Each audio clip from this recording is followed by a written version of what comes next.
The air at the Henderson Place auction hung thick and heavy, a mix of dust, regret, and the faint sweet smell of last summer's alfalfa still clinging to the rafters of the machine shed. It was October of '69, and the wind had a bite to it, a promise of the hard winter to come. For the Hendersons, winter had already arrived. I stood near the back, my hands shoved deep in the pockets of my canvas work coat, my knuckles raw and calloused from a lifetime of wrestling with iron and earth. My name is Silas Blackwood, and I wasn't there to buy. I was there to bear witness. A farm auction is a funeral without a casket. You watch a man's life, his sweat and his dreams, get parceled out to the highest bidder. You see the tools he held, the tractor seat worn smooth by the seat of his overalls, the very land his father had broken with a team of mules. It's a humbling, gut-wrenching affair, and in those days it was becoming an all-too-common sight. The auctioneer, a fast-talking man from the city with a voice like a gravel road, was working his way through the small items. Wrenches black with grease, log chains in tangled piles, a Lincoln arc welder that looked like it had been through a war. Men I'd known my whole life, neighbors, were picking through the pieces like vultures, their faces grim but their eyes sharp for a bargain. That's when Chet Miller rolled up. You didn't see Chet arrive, you heard him. His truck was a brand-new Ford F-250, candy apple red, with a 390 V8 that rumbled with the kind of deep-throated arrogance that matched its owner. He didn't park with the rest of us in the muddy pasture. He pulled right up near the farmhouse like he owned the place, which in a matter of an hour he probably would. Chet swung out of the cab, a man barely 30 years old, soft in the middle, but with a swagger that made him seem bigger. He wore new boots that hadn't seen a lick of mud, and a seed corn cap perched on his head like a crown. He wasn't a farmer in the way my father was, or the way I was. He was an agriculturalist, a businessman whose crop was debt. He farmed the banker as much as he farmed the land. He saw me standing there and made his way over, a smirk already playing on his lips. "Silas," he said, his voice a little too loud. "Come to pick up some spare parts for that museum you call a farm?" I just nodded, my eyes fixed on the auctioneer who was now moving toward the machinery line. "Morning, Chet. Just paying my respects to Tom Henderson." "Respects don't pay the note," Chet shot back, clapping a hand on the fender of Henderson's old John Deere 720 diesel. It was a good tractor, a two-cylinder that had seen Tom through 20 harvests. The green paint was faded to the color of a dull pea, and the tires were cracked, but I knew that engine was sound. "This is the problem right here," Chet continued, kicking one of the tires. "Old iron. Can't keep up. Tom tried to farm a half-section with this relic. A man's got to expand, got to modernize. You of all people should understand that." He was looking right at me. Everyone in the county knew about my operation. While they were all trading up every 2 years, borrowing against land values that were shooting for the moon, I was still running the same equipment my father had bought, most of it paid for before I was born. My main tillage tractor was a Farmall M, its 4-cylinder gasoline engine as reliable as the sunrise. For planting, I had a John Deere 4020, the newest thing I owned. A '64 model I'd paid cash for after 3 good years in a row. And then there was my pride and joy tucked away in the back of my shed, a 1958 Caterpillar D6 bulldozer.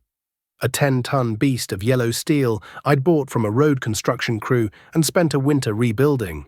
It was my land clearing, ditch digging, get-out-of-anything ace in the hole. And like everything else on my 240 acres, it was mine. The bank didn't own a single bolt on it. Chet saw this as weakness, a failure of imagination. "You're sitting on a gold mine, Silas," he'd told me once at the co-op. "Your land is paid for. You could borrow against it, buy up another 300 acres. Get yourself a new 4-wheel drive Steiger, one of those big international combines. You could be running 1,000 acres inside of 5 years. "And I'd owe the bank $1 million, I'd replied. "I sleep pretty good at night, Chet." He'd just laughed. "You can't sleep your way to prosperity." Now, at the auction, he was in his element. The auctioneer moved to the first big piece, Tom Henderson's International 706 tractor. Bidding was sluggish, times were tight, but when the auctioneer was about to hammer it down for a song, Chet's voice boomed out, raising the bid by $500. He ended up getting it for a fair price, but it wasn't about the price. It was a show. He was buying Henderson's farm, piece by piece, right in front of him. Then came the land. 320 acres of prime bottom ground. The banker from town stood beside Chet, whispering in his ear. The bidding started, and it was clear from the get-go that Chet was the only real player. He outbid a young farmer trying to get a start, then a group of brothers farming together. He did it without flinching, his jaw set. When the auctioneer finally shouted, "Sold," a hush fell over the crowd. Chet Miller now owned the Henderson place. Tom Henderson, a man whose grandfather had homesteaded that very ground, leaned against the side of his empty barn and put his face in his hands. Chet walked past me on his way to the clerk's trailer to sign the papers. He paused and looked me square in the eye. "See, Silas? That's how it's done. You gotta be willing to take a risk. Your turn is coming if you don't get with the times. That old junk of yours won't last forever."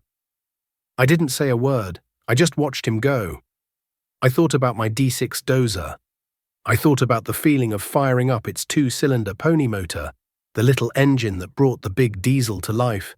I thought about the solid, unshakable power under my feet as I dropped the blade and carved into the earth. It was old, sure, but it was honest. It was mine. And in that moment, watching Tom Henderson lose everything, I knew I'd made the right choice. Or at least I prayed to God I had. But before we go any further with this story, I have to ask you something. As you're listening to this, think about your own life, the choices you've made. Have you ever had to choose between the safe, debt-free path and the risky, high-reward gamble? Drop a comment down below and tell me your story. Because every man, farmer or not, faces that same crossroads at some point in his life. The choice you make defines you. The years that followed that auction were a strange time. The early 70s brought a wave of prosperity nobody saw coming. The Russians started buying American grain, and the price of corn nearly tripled overnight. Suddenly, farming wasn't just a way of life, it was a boomtown business. Land prices, which had been climbing steadily, went ballistic. A man's net worth could double in a year without him lifting a finger, all on paper. For men like Chet Miller, it was rocket fuel. The banks were falling all over themselves to lend money. With his newly acquired Henderson place as collateral, Chet bought another quarter section, and then another. He traded in his nearly new Ford for the next year's model. He tore down Tom Henderson's old barn and put up a massive Morton building, a gleaming steel cathedral to modern agriculture. His equipment line became the talk of the county. He bought a brand new International Harvester 1466, a monster of a tractor with a turbocharged diesel engine that you could hear from 2 miles away. It had a closed, air-conditioned cab with a radio, something we old-timers considered the height of luxury. While I was out on my open station 4020, eating dust all day, Chet was sitting in his cool cab, listening to Paul Harvey. He bought a 6-bottom plow to go with it, turning over soil faster than I could even think about. His combine was a Gleaner L2, a silver beast that could swallow 8 rows of corn at a time, and everyone, it seemed, thought he was a genius. The talk at the feed store, at the church potluck, it was all about Chet. "Did you see the new rig Chet's got? Heard he picked up the old widow Jensen's 80 acres. That boy's sharp, he knows the future is in volume." My way of farming, the slow, deliberate, debt-free way, was suddenly seen as antiquated. Cowardly even. My own brother, who worked in town at the implement dealership, would shake his head when I came in for parts for the farm all. "Silas, you're being stubborn. You're letting the best opportunity of a lifetime pass you by. You could be a king right now." "I'm free, ain't I?" I'd tell him. "That's better than being a king." But the pressure was immense. It came from all sides. The banker who held my modest checking account would call me into his office. "Silas, your balance sheet is the cleanest in the county. You're a prime candidate for our new expansion loan program. We can get you set up with a line of credit that'll make your head spin." I'd politely decline, and he'd look at me with a mixture of pity and confusion, like I was a man who refused a drink of water in the desert. The struggle wasn't just in my head or in the whispers of the community. It was real, physical work. In the spring of '72, the final drive on my D6 started leaking. A bad seal. On one of Chet's new machines, he'd call the dealer, and a service truck would be out the next day. For me, it meant a week of brutal, greasy labor. First, I had to split the track. That meant finding the master pin, a hardened steel pin that holds the two ends of the track together. I spent a whole afternoon hammering on it with a 16-pound sledgehammer, the shockwaves running up my arms until my teeth ached. The pin, rusted in place for 20 years, wouldn't budge. I soaked it in penetrating oil, heated the link around it with a cutting torch until it glowed cherry red, and hammered again. Finally, with a groan of protesting metal, it gave way. The track itself weighed over a ton. I used a chain hoist rigged to a beam in my machine shed and a series of pry bars to slowly, carefully walk the track off the sprocket and rollers, laying it out on the concrete floor like a giant steel snake. The smell of old gear oil, thick and pungent like rotten molasses, filled the shed. With the track off, I could get to the final drive housing. It took a 3/4-inch drive socket set and a 6-foot cheetah pipe on the breaker bar to crack the bolts loose. Each one let go with a sound like a gunshot. Inside, the gears were massive, worn smooth from decades of work. The problem was a big leather and cork seal, dried out and cracked with age. A part nobody stocked anymore. I spent 2 days on the phone calling cat dealers in 3 states. Nothing. Finally, I found an old machinist in a town 50 miles away who said he could make one if I brought him the old one as a pattern. So I drove my old Chevy pickup, the one with the hole in the floorboard, and paid the man $50 in cash to fabricate a new seal. Getting it all back together was twice as hard as taking it apart.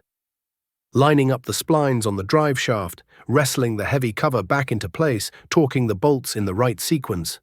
Then came the track, fighting that greasy, heavy monster back onto the rollers, inch by agonizing inch, my knuckles getting scraped raw, my back screaming in protest. The final, awful job was driving the master pin back in. By the time I was done, a full week had passed. I was covered in grease from head to toe, my muscles ached in ways I didn't know they could, and I'd lost precious time I should have been using to clear a new drainage ditch. That same week, Chet Miller, using a brand new Cat D7 he'd bought on credit, cleared 40 acres of timber and had it ready for the plow. At church that Sunday, one of the neighbors asked me what I'd been up to. "Final drive went out on the Dozer," I said. He shook his head. "Tough break, Silas. You know Chet's dealer has a 24-hour service guarantee." I just nodded and smiled, but inside a cold knot of doubt was starting to form. Was I just being stubborn? Was I a fool, clinging to an old way of life that was dying? I watched Chet put a $100 bill in the collection plate, and I looked at the worn $10 bill in my own hand. For the first time, I felt poor. I felt small. I felt like I was losing. The boom just kept on booming. Through 73 and 74, it seemed like the good times would never end. Corn hit $3 a bushel, then $3.50. Soybeans went even higher. Farmers who had been cautious their whole lives were suddenly millionaires on paper. The mantra from the universities and the farm magazines was, "Get big or get out." Efficiency, they called it. Economies of scale. It was a new gospel, and Chet Miller was its most fervent preacher in our part of the world. He bought another farm, this one bordering my own property to the west. It was the old McGregor place, 160 acres of rolling ground that I had always admired. Old man McGregor had farmed it with horses well into the 50s.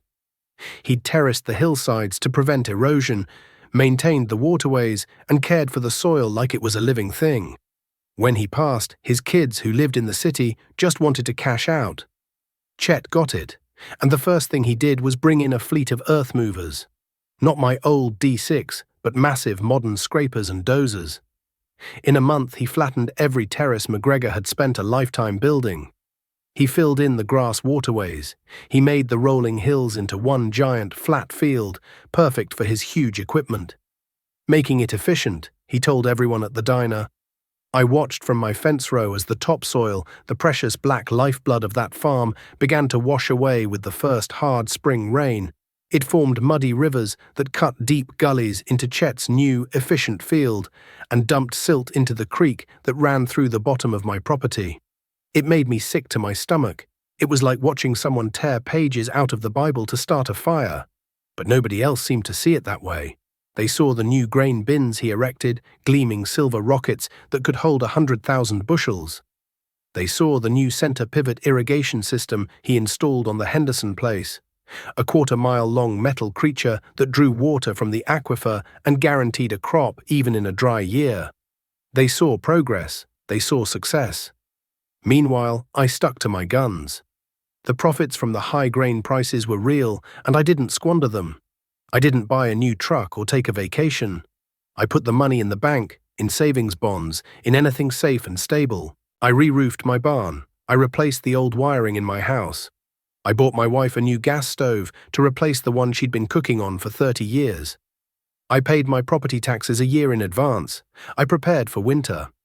It was the way my father had taught me. In the fat years, you store up for the lean ones, because the lean ones are always coming. My discipline was seen as eccentricity, my frugality as failure. At family gatherings, my cousins would corner me. "Silas, what are you waiting for? The price of land is going up 20% a year. It's a better investment than the stock market. You're a fool not to borrow every penny you can get your hands on and buy more." When I'd try to explain my philosophy that a man isn't free if he owes another man money, that the land is something to be cared for, not just mined for profit, they'd look at me with blank stares. I was speaking a dead language. Chet Miller, on the other hand, was a local hero. The county newspaper did a full-page story on him, calling him a pioneer of modern agriculture. There was a picture of him and his family standing in front of his new four-wheel-drive Steiger tractor. The tractor tires were taller than he was.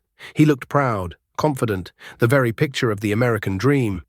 He talked about yields per acre, cash flow, and amortization schedules. He was the future, and I, with my 50-year-old farmall and my carefully patched overalls, was the past, a living relic. The kids in town started calling me Hard Time Silas. One afternoon, late in the summer of '75, I was in town picking up a hydraulic filter.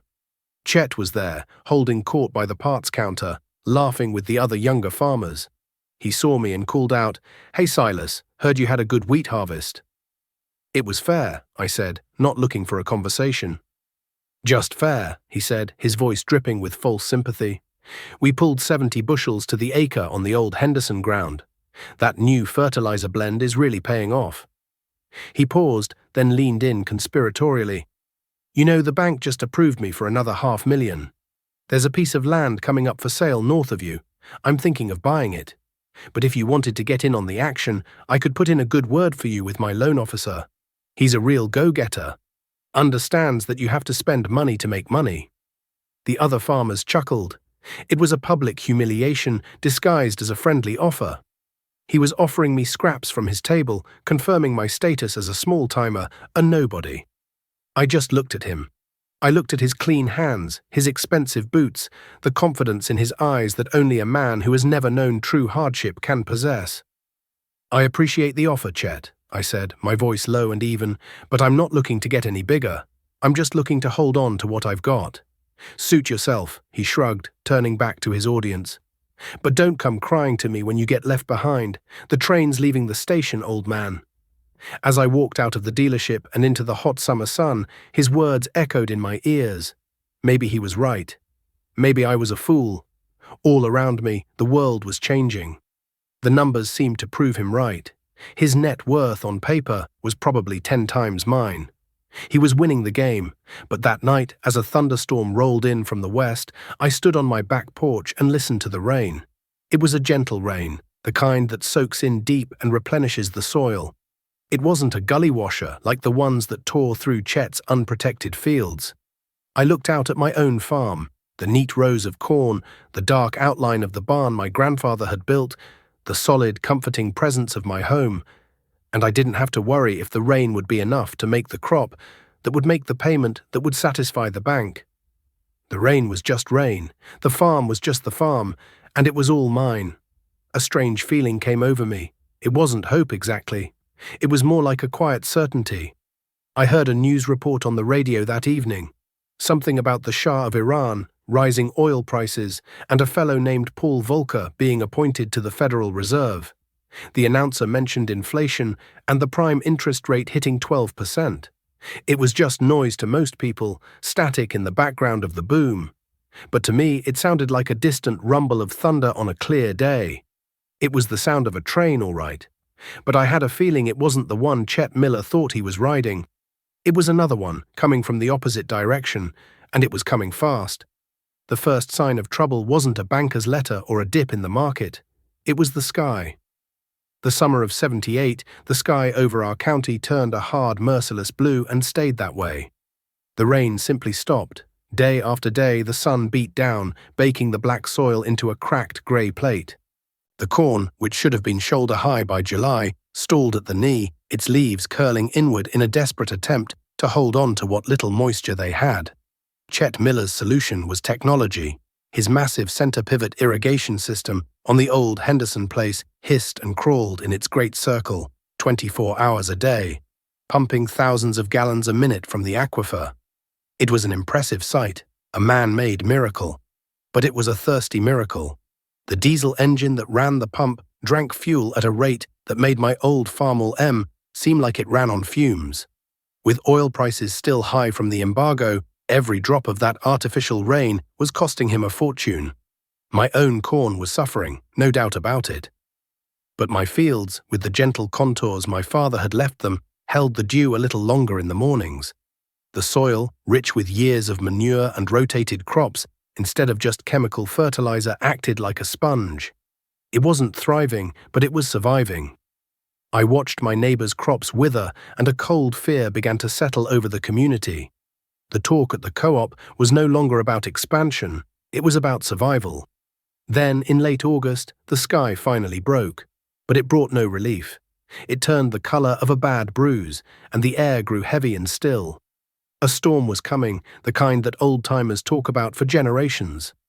I spent the afternoon securing everything that could be moved, checking the chains on the grain bin lids and putting my truck and tractors in the main shed, away from the big cottonwood tree that stood by the house. The storm hit just after dusk. It wasn't rain, it was a horizontal assault. The wind screamed like a dying animal, and the rain that came with it was mixed with hail. Not pea-sized hail, but jagged chunks of ice as big as a man's fist. For 20 minutes, the world outside was a white, roaring chaos. The sound on the tin roof of my house was deafening, like 1,000 hammers trying to beat their way in. When it was over, the silence was just as terrifying. I stepped out onto the porch with a flashlight. The yard was covered in a layer of white ice and shredded leaves. The big cottonwood had lost a limb the size of a small tree. I walked out to the edge of my fields, my boots crunching on the ice. My corn was battered, leaning, some stalks broken, but many were still standing, the ears bruised but intact. It was a loss, but not a total one. The next morning, I drove the county roads. It was a war zone. Fields that had been struggling were now completely flattened, the stalks shredded into a green pulp and beaten into the mud. Chet Miller's place was the worst. His irrigated corn, tall and lush, had been the perfect target. It hadn't just been flattened, it had been annihilated. There was nothing left to harvest. And on the old McGregor place, where he had bulldozed the terraces, the torrential rain had carved canyons into the land. Topsoil that had taken 1,000 years to form was gone in a single night, washed down into the creek. The real crisis, however, was in his machine shed. The storm had peeled back a section of the roof on his big Morton building, and the hail had shattered the windows on the cab of his Gleaner L2 combine. But that was just cosmetic. The real problem started when he tried to harvest what little was left on his other farms. A week after the storm, in the middle of a muddy field, the Gleaner just quit. The engine ran, but nothing else would engage. I heard about it from my brother at the dealership. The problem was in the hydrostatic drive, a complex system of hydraulic pumps and motors that made the machine go. A specific electronic controller had fried. It wasn't a part you could just bolt on. It had to be ordered from the factory in Illinois, and with half the state recovering from the same storm system, there was a waiting list. A service technician would have to come out and install it. The estimate was 2 weeks and $3,000. 2 weeks during that critical harvest window was an eternity. Chet was frantic. He was paying 20% interest on his operating loan, a loan he had taken out to cover the fuel for his irrigation pump and the expensive fertilizer. Every day the crop sat in the field, it was losing value, molding, sprouting. He didn't have a backup. His whole operation was built on that one high-capacity machine. I saw him at the dealership, his face pale and drawn. The usual swagger was gone. He was leaning on the parts counter, his voice low and desperate as he talked on the phone, trying to find another contractor to custom harvest for him. But every combine in a 100-mile radius was already running from dawn till dusk. There was no one to help. He hung up the phone and saw me standing there. He looked away, embarrassed. "Damn computers," he muttered, more to himself than to me. "Give me a simple chain and a sprocket any day." I just nodded. "Tough break, Chet." "Tough break?" he snapped, his frustration boiling over. "It's a catastrophe, Silas. I've got $1 million of iron sitting out there, and I can't even harvest a single row of corn because of a $50 circuit board." He ran a hand through his hair. The cracks were showing. The man who had bet everything on the promise of modern, efficient, bigger is better farming was being brought to his knees by a piece of technology no bigger than a deck of cards. The empire of debt he had built was resting on a foundation of sand, and the tide was starting to come in. That winter, the other shoe dropped. The news came over the radio, first as a rumor, then as a hard, cold fact. President Carter had announced a grain embargo against the Soviet Union. The market, which had been the single pillar holding up the fragile farm economy, collapsed overnight. Corn that had been worth over $3 a bushel was suddenly worth $2. The price of land, which had been Chet's collateral for everything, began to plummet. For men like Chet, who had borrowed against inflated land values to finance their operations, it was a death sentence. The prime interest rate, which had been climbing steadily, was now being pushed by the Federal Reserve to unthinkable heights. 12% became 15%, then 18%. Then an unbelievable 21.5%. Variable rate loans, the kind the bankers had pushed on everyone, became ticking time bombs. A man could go to bed with a $10,000 payment and wake up owing 15. The foreclosures started as a trickle, then became a flood. Every week, the local paper had a new notice of a sheriff's sale. These weren't the quiet, respectful affairs like the Henderson auction. These were grim, desperate events, filled with anger and despair. You'd see families who had farmed the same ground for a century loading their possessions into a U-Haul truck. The banker standing by with a deputy to make sure they didn't take anything that was listed as collateral. The whole countryside was gripped by a silent panic. I was hurt by the low prices, same as everyone. But the pain was different. It was a punch in the gut, not a knife in the heart. I had no debt. My property taxes were paid. My operating costs were low. I could sell my corn for $2 a bushel and still have a little left over after expenses. It meant no new tires for the truck that year, no vacation for my wife, but it didn't mean losing the farm. I tightened my belt, dipped into the savings I had put away during the good years, and kept my head down. My old machinery, my museum pieces, became my salvation. When the hydraulic pump on my 4020 started to whine, I didn't have to call a dealer. I ordered a rebuild kit for $80 and spent a Saturday in my shop with my service manual and my own 2 hands, carefully replacing the seals and O-rings. The D6 Dozer, which had sat silent for much of the boom years, became a source of income. With so many farms in trouble, drainage ditches and waterways had been neglected. I could spend a week clearing a silted-in creek for a neighbor, reshaping a terrace, or clearing brush, and they'd pay me in cash, or barter with a side of beef or a few cords of firewood. That old, simple, paid-for iron was what kept us afloat. The downfall of Chet Miller was slow, then brutally fast. He managed to hang on through 1980, selling off a few parcels of land at a loss to make his interest payments. But it was like trying to bail out a sinking ship with a teaspoon. The bank, which had once treated him like a king, now treated him like a liability. The friendly loan officer was replaced by a grim-faced man from the regional office whose only job was to resolve non-performing assets. In the spring of '81, the notice was posted. The entire Miller operation, the land, the equipment, the house, was to be sold at auction. The Henderson place, the McGregor place, his own family's home quarter, all of it. The day of the auction was cold and grey, a perfect match for the mood. It was held at his farm, in the shadow of the giant Morton building with its patched roof. The candy apple red Ford truck was there, but it was coated in a film of dust, a deep scratch running down one side. The massive Steiger tractor and the Gleaner combine, which had once been symbols of ultimate success, now looked like extravagant tombstones. Chet was there, standing with his wife and 2 young children near the house. He wasn't the same man. The swagger was gone, replaced by a deep, weary shame. His shoulders, which had always seemed so broad in the cab of his new tractor, were slumped. He looked like a man who'd been hollowed out from the inside, his pride and his future scooped out and left on the ground for everyone to see. I stood at the back, just as I had at the Henderson auction a decade earlier. But this time it felt different. There was no sense of justice, no satisfaction in seeing him brought low. There was only a profound sadness. He wasn't just an arrogant neighbor, he was a casualty of a system that had encouraged him, pushed him, and then devoured him. The bankers who had praised his ambition were nowhere to be seen. The university experts who had preached "get big or get out" were silent. The bidding was a massacre. The crowd was huge, but nobody had any money. The banks weren't lending. The equipment sold for 10, maybe 15 cents on the dollar. A 4-year-old, $100,000 tractor sold for less than a new pickup truck.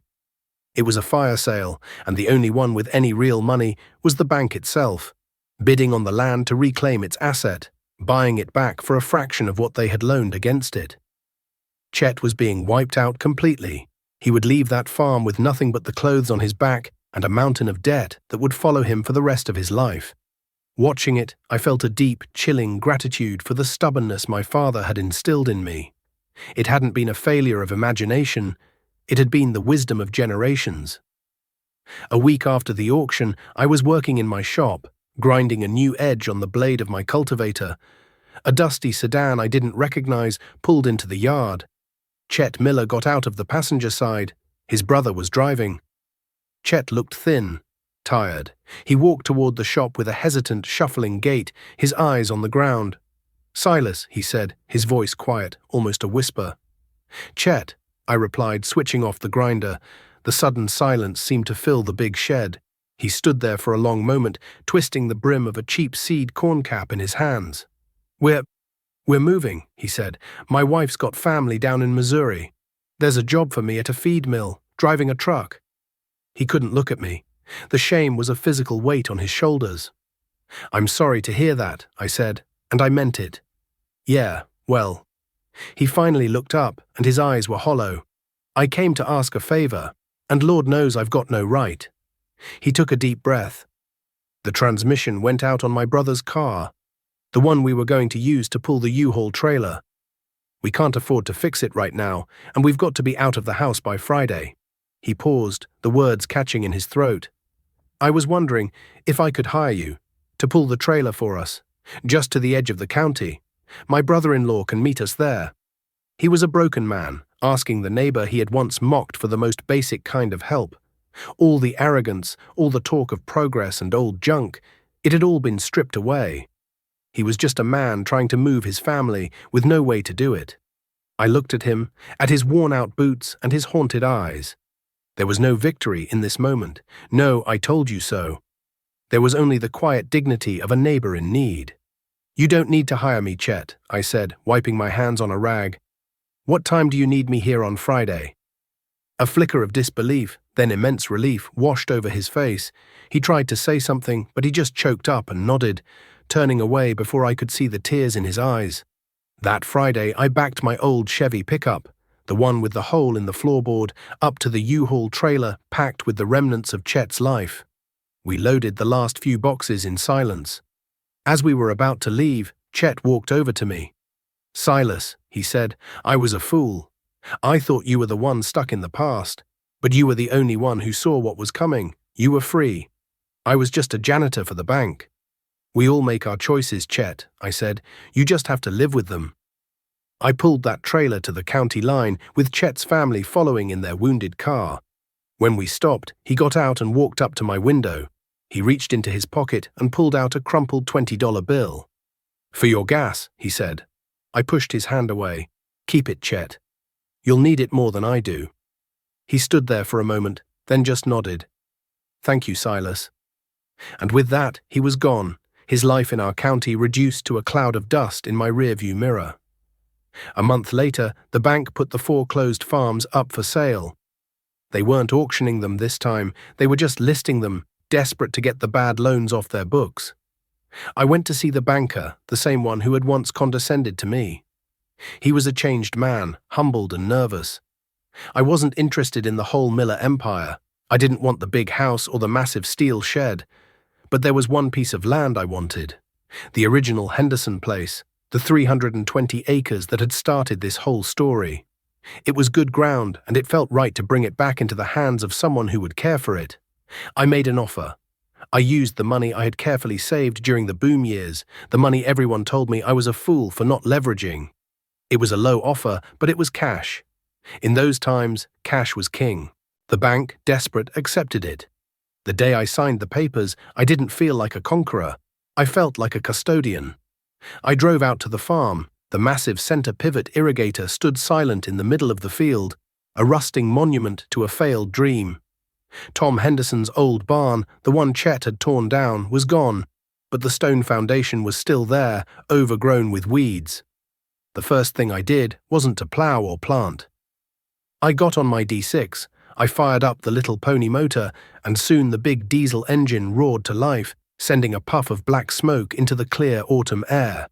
I spent the next month not making the fields bigger, but healing them. I rebuilt the grass waterways Chet had filled in. I followed the faint outlines of the old terraces on the hillsides, carefully pushing the earth back into place, creating the gentle contours that would hold the water and the soil. It was slow, painstaking work. I was undoing progress. I was erasing efficiency. I was putting the land back the way it was meant to be. The community watched. The talk at the diner changed. Hard Time Silas was gone. Now it was just Silas. Younger farmers, the ones who had managed to survive, would stop by my shop. They didn't ask about lines of credit. They asked about rebuilding an engine, about the right time to plant cover crops, about how to fix a leaky roof without hiring a contractor. The wisdom of thrift and self-reliance was no longer a relic of the past, it was the key to the future. Years passed. The 80s gave way to the 90s. My son, who had seen the crisis firsthand, decided to stay and farm with me. He had his own ideas, some of them new, but they were grounded in the same bedrock principles. We never got big, not by modern standards, but we were solid. Our land was healthy, our barns were painted, and our equipment, a mix of old and new, was all paid for. One evening, when I was getting on in years, my grandson, a boy of about 10, was with me in the shed. He was looking at the D6 Dozer, which sat clean and ready in the corner, a silent yellow giant. "Grandpa," he asked, "why do you keep this old thing?" "Dad says the new tractors have way more power." I smiled and put my hand on the cold steel of the Dozer's track. "Power isn't just about horsepower, son," I told him. "This machine taught me the most important lesson there is." He looked up at me, his eyes wide. "What's that?" I looked past him, out the open shed door, across the fields of the old Henderson place, now green and healthy under my care. I thought of Chet Miller and Tom Henderson, of the roar of the auctioneer and the silence of a failed farm. "It taught me that the loudest noise in the world is the interest payment you can't make," I said, my voice low, "and the most peaceful sound is the silence of something that is truly completely yours." He nodded, not fully understanding but filing it away. I knew that one day he would. The land would teach him, the seasons would teach him, and the quiet, steady presence of that old iron would be there to remind him, just as it had always reminded me. The train of progress would always be leaving the station, but true wealth wasn't about being on the fastest train. It was about owning the ground underneath your own 2 feet.